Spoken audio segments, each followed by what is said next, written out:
Hey guys, Matt here, Brewery. Happy Homebrew Wednesday. Just got done with a brew day actually. This was a two-part series. Hopefully I'll have that brew day footage up for you guys soon. It was me and Dennis at Woodshed Brewing up in New York. We brewed up a sour. We did a kettle sour. So today was the brew day part of it, where we did the full boil, did the hops and chilled it down, got it into the fermenter and wrapped everything up. So that was a lot of fun. Really enjoyed brewing with you, Dennis, and hopefully I can get some of that footage together for everybody to see shortly once I can go through it all.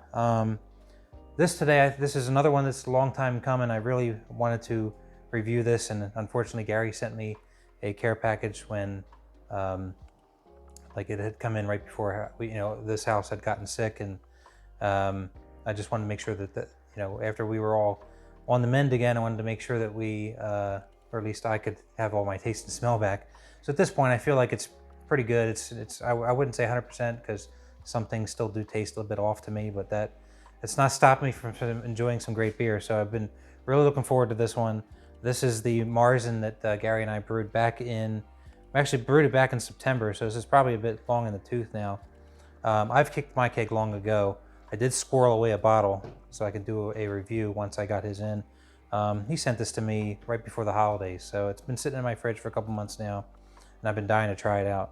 I've had so many great surprises from everybody sending me some stuff to try out. So I've been trying to get through everything, and I'm trying to give everything its good time in the sun to really enjoy everything that came to me.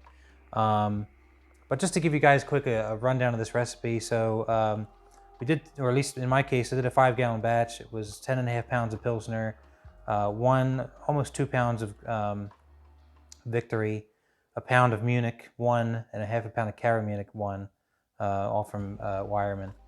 Hops we did a half ounce of Magnum at 60, half ounce of Tettnang at 30. Did a 90-minute boil on this because of all the Pilsner. Used WLP 820, which is the Oktoberfest Marzen lager.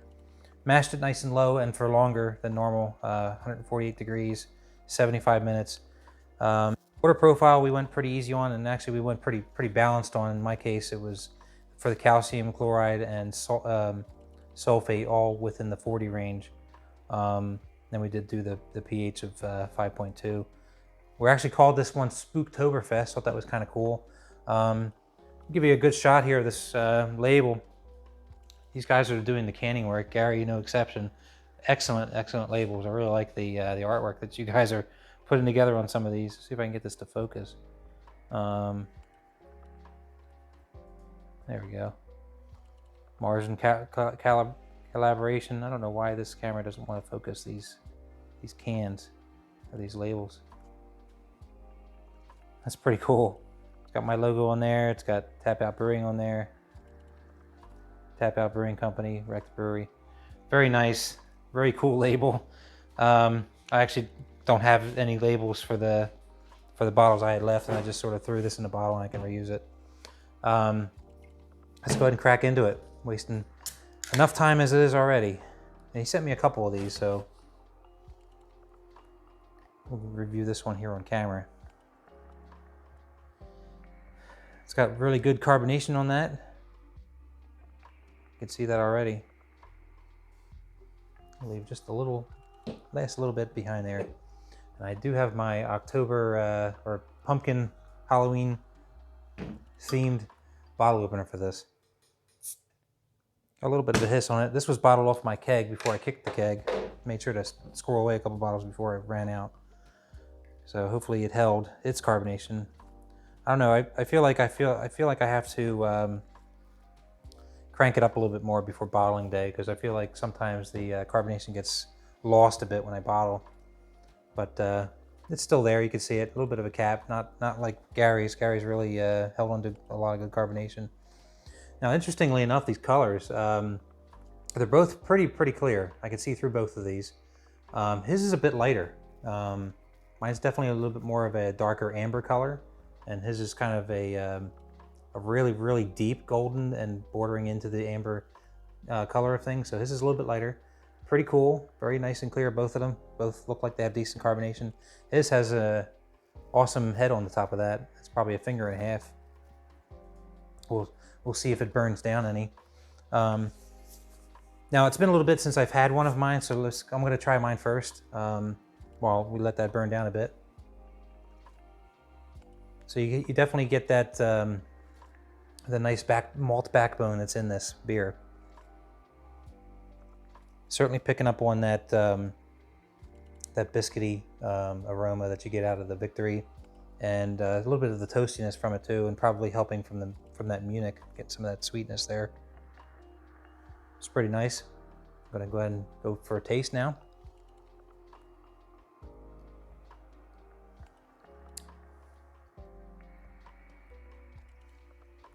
Yeah, it's got a nice nice Marzen taste to it. It's not over the top. I mean, I really do like this beer. You know, hence the keg being, you know, long kicked.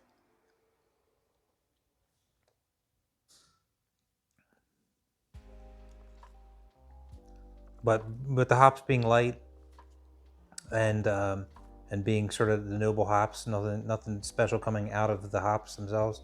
This is all malt, and that definitely shines through.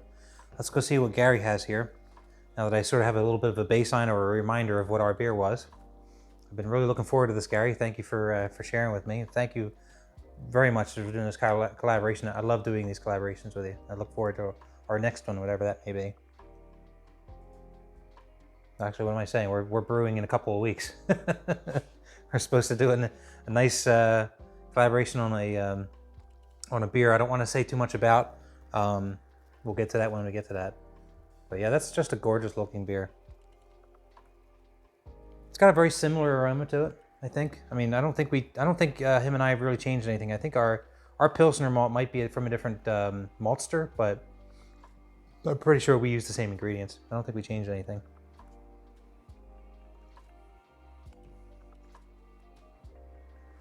Yeah, the aroma is very similar, very, very similar. You don't really get a lot of the hops out of that, if any. It's definitely all malt, and you definitely get a nice sort of breadiness, biscuity malt smell from it. At least that's what I'm getting out of it. I don't know if I have all of my senses at 100% yet, but it smells very, very inviting. So without further ado, cheers.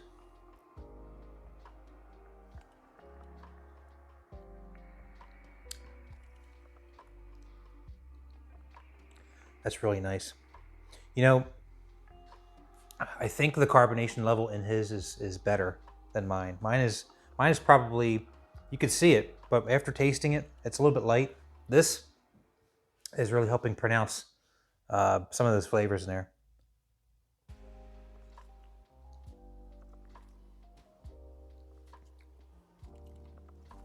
It's really nice. This is a winner. You get all those. I love malty beers. You get all that nice malt in there. You get that nice biscuity, bready kind of a taste to it. A little bit of a toast to it. And I really like the Victory. I think I like Victory more than Vienna. I've done Vienna in a number of beers, and to try to get that kind of character. And I feel like Victory, to me, I like how that comes through with that biscuity taste.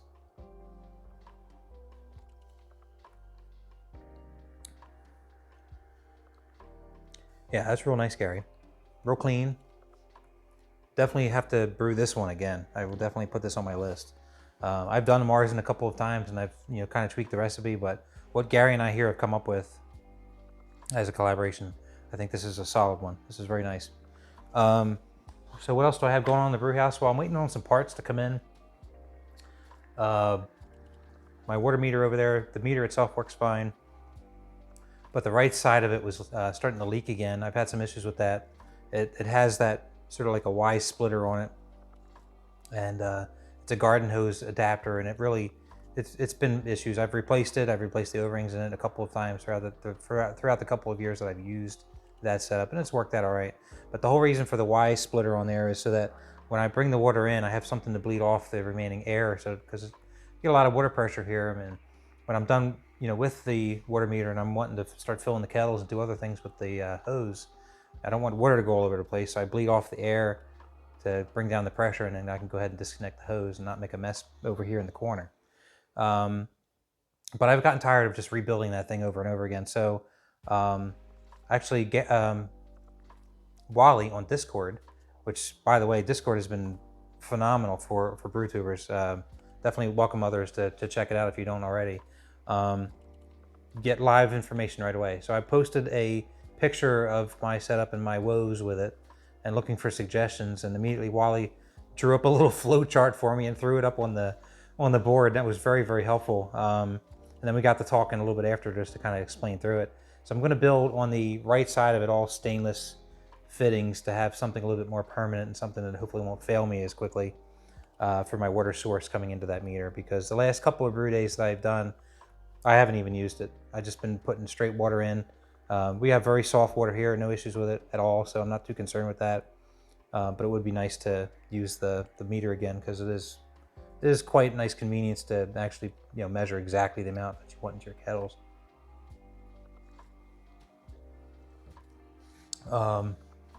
So that's that. I did update the board behind me. A couple of you guys have sent me some stickers, and I do really appreciate that. Others are welcome to send them, and would love to incorporate them. I just like this because when I'm brewing, I can take a look, and it really reminds me of the wonderful community we have in BrewTubers. I try to get as much of you guys in there as I can. I still have a few commercial things in there, which I'm happy to move around or swap out so that you guys can have your presence in that board. And I look at it, and it just reminds me of some really awesome memories I've had with every one of you, either brewing with you or chatting with you or what have you. We just have an awesome community of guys, and I can't thank you enough for letting me come along for the ride with you guys. We're just having a blast. Definitely check out BrewTubers if you get a chance. I know I've certainly gushed about them enough over every video, so I'm not going to do too much with that here.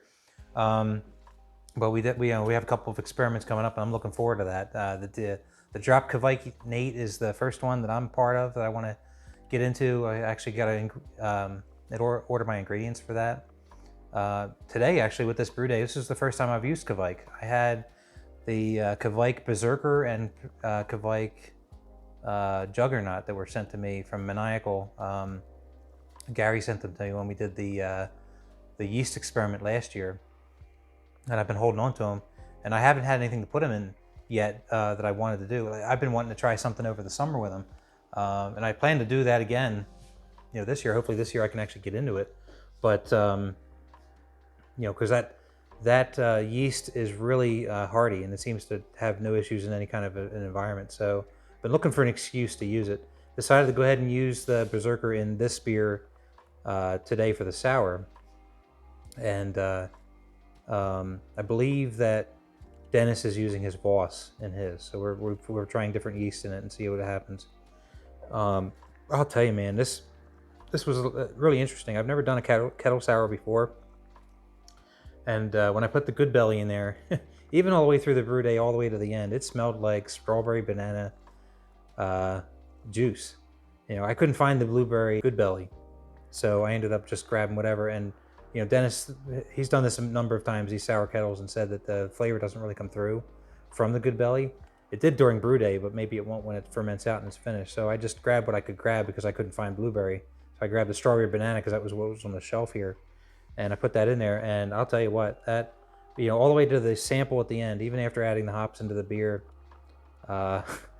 it tasted like I was drinking juice. It had a little bit of a tartness to it. We did get the pH down, or at least I got it down to 3.5. I think Dennis was a tad above mine, but all in all, the brew day was very, very nice. It went smooth. We achieved pretty close to the same numbers, I believe, and I look forward to seeing the finished product with that. That Kvike, though, I expect, because the starter I had, it was like a really little bit of almost like a little flake that Gary sent me in those little tubes, and I did a starter with it a couple days ago, and by the time I pitched it today, it was a good sized yeast cake on the bottom of that flask. So I'm coming straight off the stir plate and going right into the wort. I don't think I'm going to have any issues at all fermenting that. I did actually get really good with the chilling, so I did chill it down to it was down to 58. I wasn't expecting to chill it that fast, but it is a bit chilly here. So it's still working its way up. It's up to, what is it now, 60, 61.5 as I look over there. So it's warming up. I have it set to 70. Let it sort of free rise its way up there with a heat belt on it. And yeah, that's really all I have. I do plan on brewing some other stuff here. I got a couple of ideas. I brewed a beer last year called 4 Poured.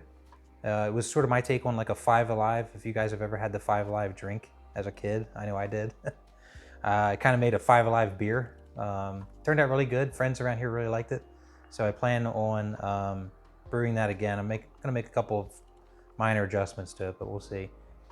But hey, that's all I have for you guys. So this has been a really fun collaboration, Gary. I look forward to our next one here in a couple weeks, and I will see you guys on the next video. Take care, everybody. Have a good night.